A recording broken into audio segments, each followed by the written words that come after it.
బాసినటువంటి అమరుల సాక్షిగా ఈ వేదిక మీద ఒక కంకణబద్ధులమై మనం ఇంటికి బయలుదేరాల్సిన అవసరం ఉంది.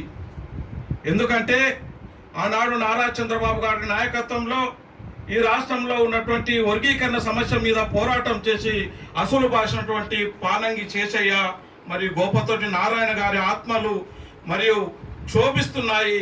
ఈ రాష్ట్రంలో ఉన్నటువంటి అంబేద్కర్ వాదులు ఎవరయ్యా అంటే మాలాడని అక్కస్తోని ఈ కేంద్ర రాష్ట్ర ప్రభుత్వాలు కంకణం కట్టుకొని ఆర్ఎస్ఎస్ మతోన్మాద శక్తుల ద్వారా ఈ అంబేద్కర్ వాదులను విడగొట్టి ఈ రాజ్యం మన చేతిలో ఉంటుందని ఆలోచన చేసి మనలో విడగొట్టి ఈ వర్గీకరణను ముందుకు తెచ్చారు.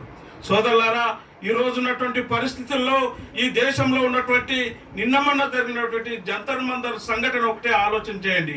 30 ఏళ్ళు నిన్నని పసి వయసులో ఉన్నటువంటి అభిజిత్ దీప్కే ఎవరంటే అతను ఒక అంబేద్కర్ వారసుడు, అతను మహార్ కులానికి చెందినటువంటి ఒక నాయకుడు. కాబట్టి ఒక ఉవ్వెత్తున ఎగిసిపోయినటువంటి ఆనాడు భారత రాజ్యాంగం రాసినటువంటి అంబేద్కర్ ఆశయాలకు అనుగుణంగా భారత రాజ్యాంగాన్ని చేతపట్టుకొని శాంతియుతంగా ప్రదర్శన చేస్తే వేలాది మందిగా తరలి వచ్చి ఈ దేశంలో ఉన్నటువంటి నిరుద్యోగ సమస్య ఏ కులానికో ఏ మతానికో ఎవరికో కాకుండా ఉన్నటువంటి మేధావులంతా కలిసి వచ్చి కేంద్ర ప్రభుత్వం మెడలు వంచింది.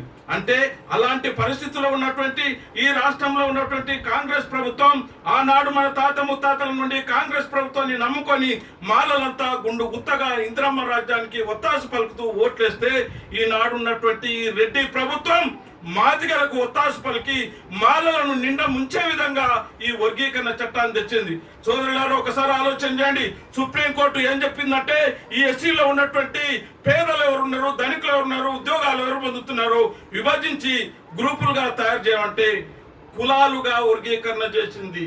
అది ఒకసారి ఆలోచన చేయాలి.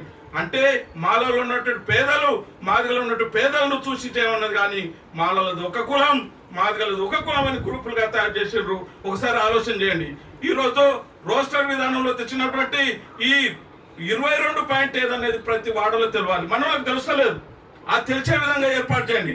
దానికి ముందుగా నిన్ననే మొన్ననే కేంద్ర ప్రభుత్వం ఏమంటుంది, ఈ క్రిమిలేయర్ విధానం ఏదైతే ఉందో పేదలు ఉన్నత వర్గాలు ఉద్యోగాలు ఎవరు పొందుతున్నారో వాళ్ళ క్రిమిలేయర్ వర్తింపజేయాలని సుప్రీంకోర్టు చెప్తే మళ్ళీ కేంద్ర ప్రభుత్వం ఏం చెప్తుంది, మేము క్రిమిలేయర్కు ఎస్సీ ఎస్టీల క్రిమిలేయర్ వర్తించొద్దు అని కేంద్ర ప్రభుత్వం డిక్లేర్ చేసింది.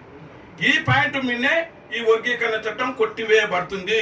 దాని కొరకు ఇంటలెక్చువల్ ద్వారా మీరు సమూహంగా ఏకమయ్యి ఈ వర్గీకరణ చట్టం మీద కేసును వాదిస్తూ ఇక్కడ ఉన్నటువంటి ప్రభుత్వాన్ని లాబియింగ్ చేస్తూ మొన్ననే చెన్నన్న వెంకటేశ్వర గారు కేబినెట్ ఉప కమిటీ ముందులో కూడా ఆ సమస్యలు ప్రస్తావించడం జరిగింది. అది ఏం జరుగుతుంది అనేది మనలకు విశదంగా చెప్పాల్సిన అవసరం మీ పైన ఉందని తెలియజేస్తూ ఈ రాష్ట్రంలో ఉన్నటువంటి మాలల ఇంటలెక్చువల్ ఎవరుండ్రో వాళ్ళతో మీరు సమావేశం ఏర్పాటు చేయాలి. ఇక్కడ జరుగుతున్నటువంటి మా మాల జాతిలో పుట్టి మీరు ఉన్నత స్థానంలో ఉన్నారు, మీరు మా వైపు ఉంటారా, ఏదో మీరు చేర్చాలని మీరు ఇంటెక్చువల్తో మీటింగ్ పెట్టాల్సిన అవసరం ఉందని నాకు ఇచ్చిన అవకాశాన్ని ధన్యవాదాలు తెలియజేస్తూ ముగిస్తున్నాను.